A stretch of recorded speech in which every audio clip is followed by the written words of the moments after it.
What's going on? This is your man John Fortune, your host of the Frustrated Fan Sports Show. And today we're going to talk about the game on Sunday, the Las Vegas Raiders versus the Washington Commanders.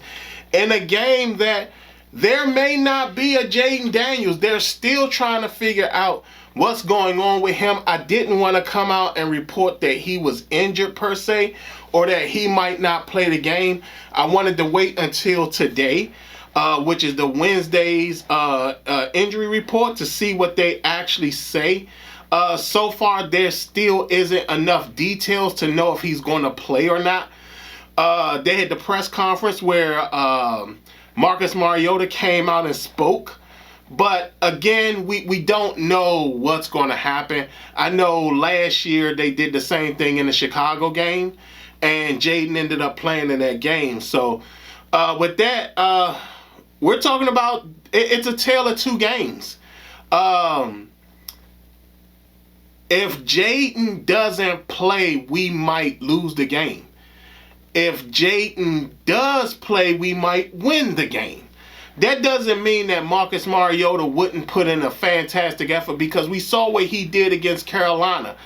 I'm not certain of the comfortability Marcus Mariota will have, being as though Josh Connolly hasn't played well these past two games, and I'm not certain if they're going to bench him because they're not talking about it, or if they're going to sit up there and have Andrew Wiley come in and play. So with that, there is a lot of red flags going on that is saying we're not certain what's going to really happen in this game. This is a game that could be something that could determine a lot. It does go down the list of things that, what do you do in a game like this when you're going up against a defense that's not as great, but you're going up against a guy in Jeremy Chinn who knows the defense. So Jeremy Chinn knows the holes in the defense. Jeremy Chinn knows the players on the defensive side. Jeremy Chinn is going to know calls and things like that that will be an advantage to the Raiders in this game. So we're going to find we may have more issues than you think against this Raiders team, even though we've seen them not be able to run the ball against other teams. That doesn't mean that they're not going to be able to run against us. The loss of Dietrich Wise was a massive loss. We did sign Preston Smith, but I don't think he'll be up to speed enough to play this game. This is going to be a far tougher game than what I think a lot of us as Commanders fans could imagine. This game is going to be one where, again, it is dependent upon Jaden playing. And if Jaden doesn't play, can Marcus Mariota really step in and take on the pressure and the heat that we would need him to take on? Because even with that, we might need Marcus Mariota to activate Terry McLaurin. We might need Marcus Mariota to activate a lot of stuff, because we're going to need him to throw this ball. We're going to need him to throw the ball and at the same time get out of the pocket when he needs to.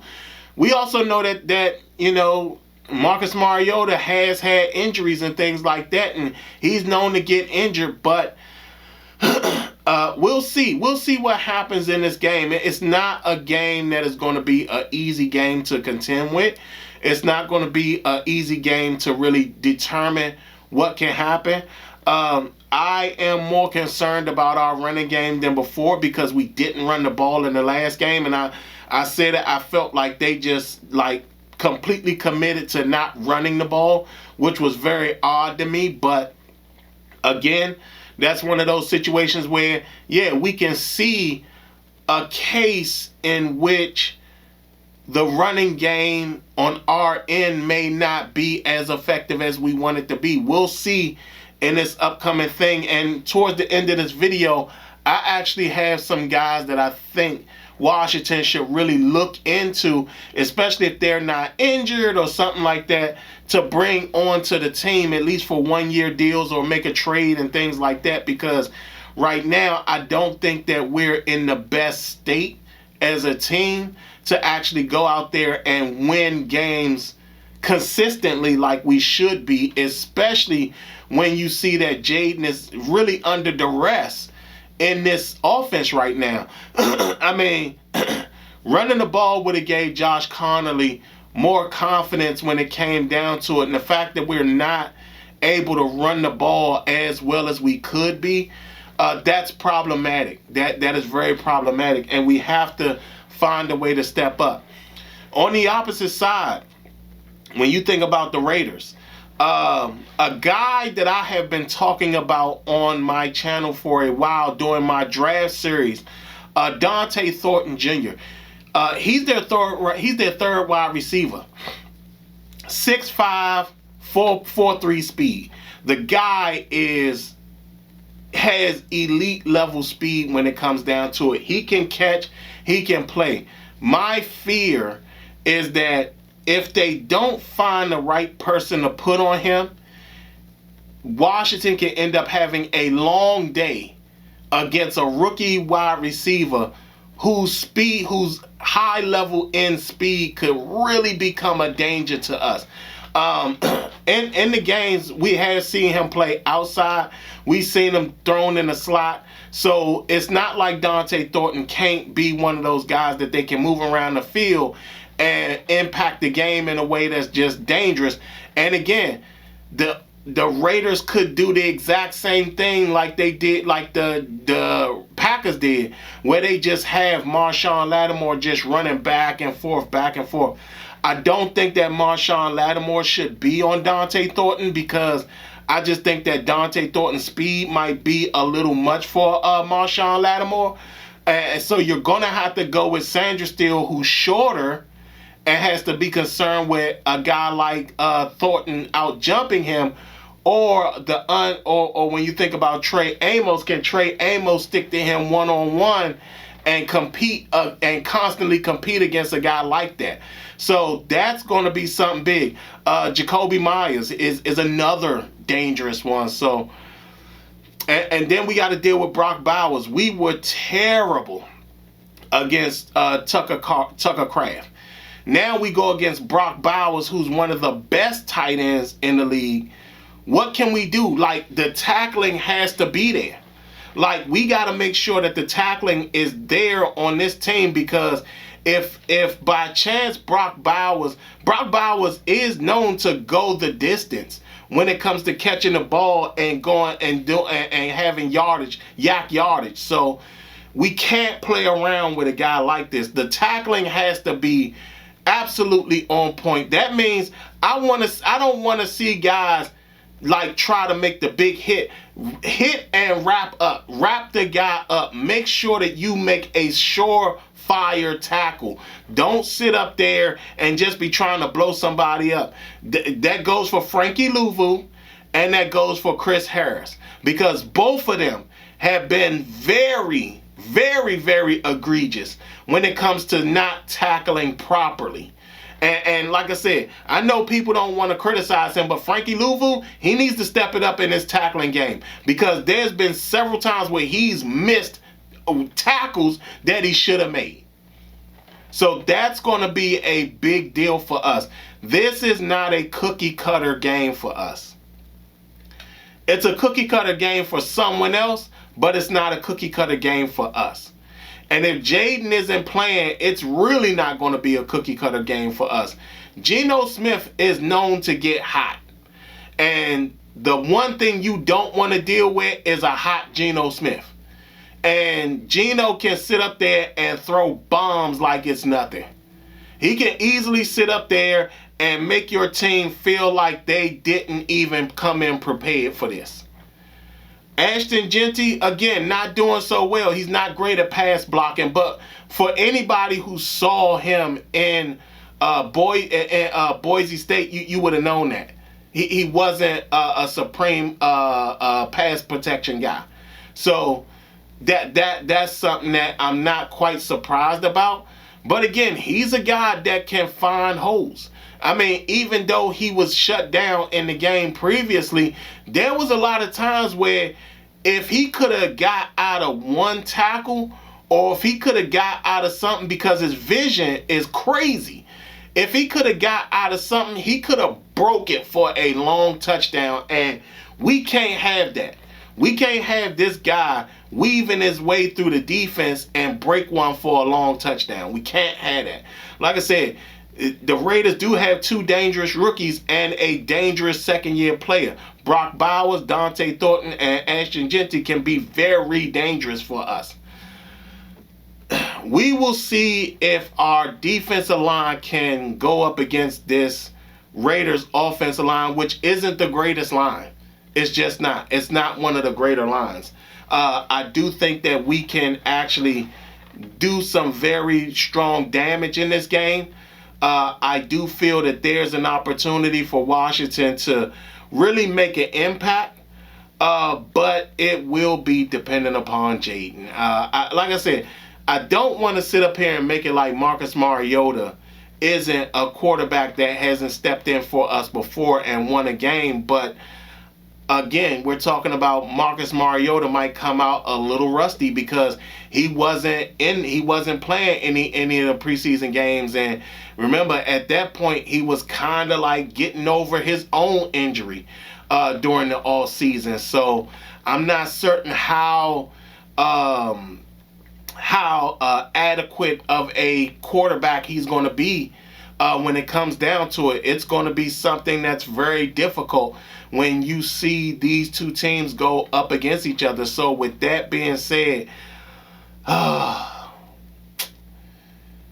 with Jaden, I got us for the win. Without Jaden, I got us in a loss. I do feel that this game can be a very dangerous game.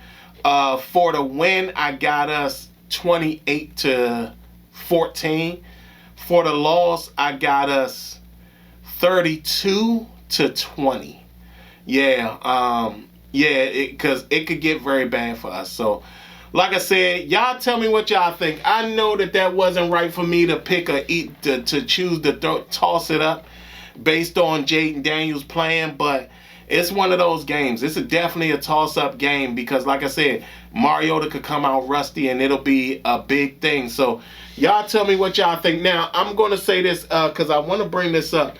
There are a few guys that I think that Adam Peters should probably look out for when it comes down to it. These guys are guys that I think could help improve us a little bit because there are holes in our defense that we're going to need. So, starting out with the first one, it's a controversial one, but if he is healthy and he's healed over the injury that he has, and you can see if he's in football shape, bring him in for a workout, I don't see a problem with knocking on the door of Christian Wilkins, the defensive tackle from the Raiders. They let him go. He was released in the offseason, and a lot of it had to do with the way he was rehabbing his foot. And then, of course, the controversy that came out about him kissing a teammate's head or whatever. But, I mean, why not? We need somebody that has some impact. This is a guy that is very impactful and a very destructive player when it comes down to it. So I don't see an issue with finding out if the injury thing is not a concern and if he's in football shape. Work him out to see if you can bring him in, because you're talking about this is a top level defensive tackle that's sitting out there, and you have an opportunity to bring him in and have him really be impactful in the game. So again, kick the doors on, knock on Christian Wilkins' door to see if there's a chance that he can be something. Next, it's a older guy, but Eddie Jackson, the safety formerly of Chicago, and I think he was in Baltimore, I think was his last stop. This is a guy that's known for takeaways and tackling. So I know he's 31, but even with that, I mean, right now, he does two things that we're currently not doing well, and that's takeaways and tackles. Again, see if there's an injury, see if you can work him out, see if he's in football shape. If so, bring him in, because, again, you need a guy that needs to really be impactful in this. Next is a cornerback, but one that we're all familiar with, and that's Kendall Fuller. Not the biggest of guys, but is a guy that does well in coverage. I would like him on the team as a veteran presence that can really help out. And with the injury to Jonathan Jones, that's one of those things that we got to see what can really happen with this guy. So I don't see a problem with bringing in Kendall Fuller just to see what you can get out of him, and if he can be an effective player when it comes down to it. Just as a backup, not as a starter, but as a backup, I think that'll be good. Next is a running back. So the guy I got on here is Khalil Herbert. I think he was with Chicago last. He was an effective running back in Chicago. Was a guy who could pick up chunk yardage, could get a lot of yardage and things like that. Again, see if there's some injury there, see what's going on with him, because he was a guy that was pretty effective in some of the games that I remember Washington playing against the Bears. So Khalil Herbert, let's see. He's only 27, so let's see what he has. Last but not least is a guy that I desperately hope Adam Peters gets on the phone today and gives the Texans a call. Dameon Pierce. This is a guy that can run the ball, has breakaway speed, and can catch out the backfield. This guy at only 25, he was inactive for the last game. They basically made him inactive for the last game. I think that the Texans are looking to move him. And I think that with the Texans being on the block of actually wanting to move him, we can probably get Dameon Pierce for a 6th-round pick. To me, that would be worthwhile.